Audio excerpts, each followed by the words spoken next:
Hey folks, this is what I'm going to do this week. I'm going to change around the YouTubes a little bit, and instead of maybe trying to preview some of the things that are going to be in the upcoming chapters, I'm going to use the YouTubes a little bit to try and discuss or describe or maybe clarify some of the things that y'all missed on the quizzes.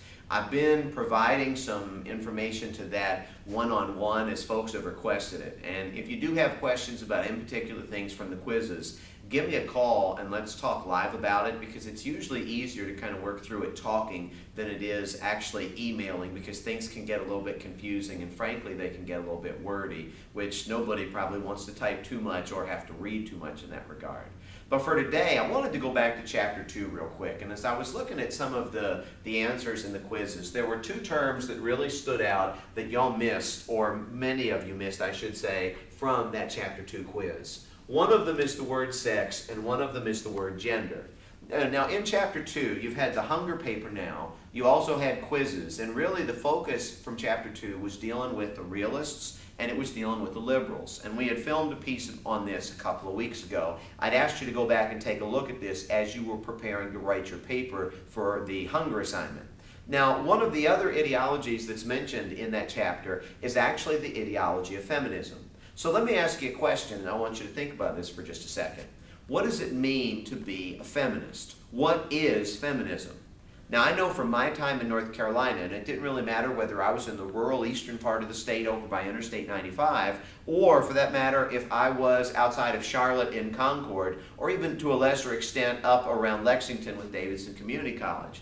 Bottom line is, feminism was considered the F word. It was considered a really bad word, and nobody really wanted to be associated with it. But the question really is, what is it that feminism means?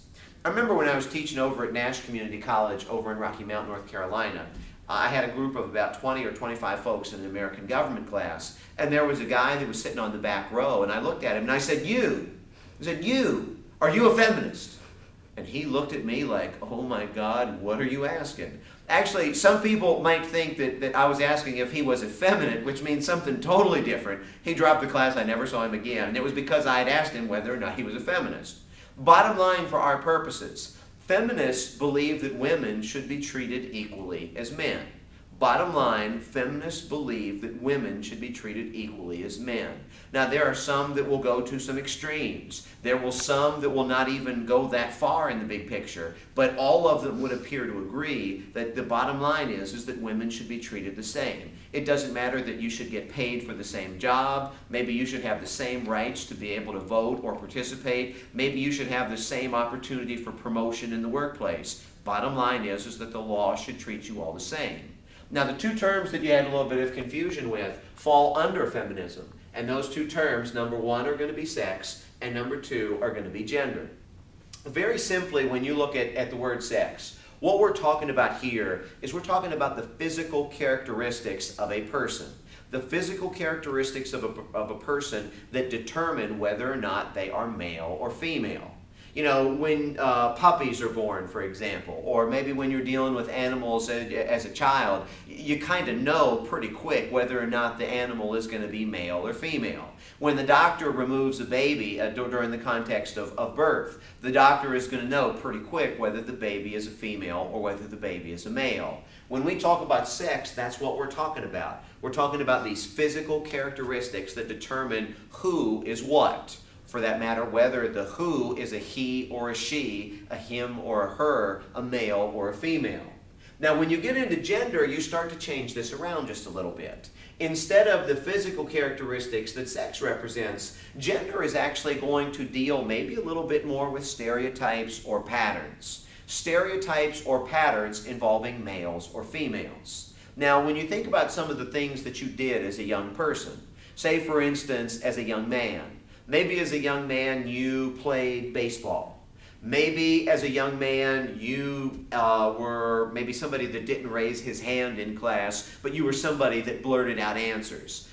Maybe as a young man you liked math better than English. These could conceivably be either stereotypes or they could conceivably be patterns that would deal with gender. Again, the idea is that these are going to be more societally imposed patterns or stereotypes that are going to reflect to be honest with you, maleness or femaleness. If you're a guy, some people would say, or society maybe would say, that you should play sports. If you're a guy, some folks within society would say that indeed when males are in classrooms, they're going to be more apt to blurt out answers, and indeed they're going to be more apt to be rewarded for that. And then the one that's probably as good a stereotype as any is the idea that when you're taking the SAT or something along those lines, that males are going to do better on the math parts of those exams. I remember when I was in school, my girlfriend at the time was in the process of going to Duke University, and I used to give her grief because I scored higher on the math and she scored higher on the English, or the grammar part, if you will, of the SAT. The reading part, I guess, is what I'm looking for. The verbal, that's the word, the verbal part.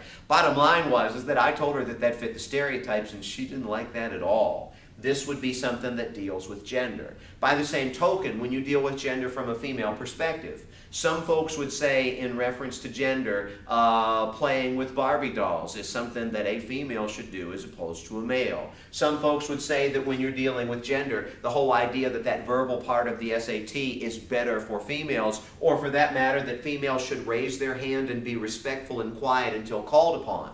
Another really good one is an assertive woman. And when you think about gender stereotypes, if a man is aggressive, if a man is a difficult boss, oftentimes that's going to lead to success. If a woman is more aggressive, if she is a difficult boss, or maybe somebody that demands performance and results, she would typically be called a bitch. Now again, I'm not saying that that's the way that it is, but what I'm suggesting is that when you're dealing with gender, these are some of the stereotypes that are out there. It's not always fair, it's definitely not always accurate, but one of these, sex, is going to be the actual physical characteristics. Gender are going to be the traits that are actually manufactured by society, some of which, again, patterns or stereotypes that are going to be dealing with being a male or being a female.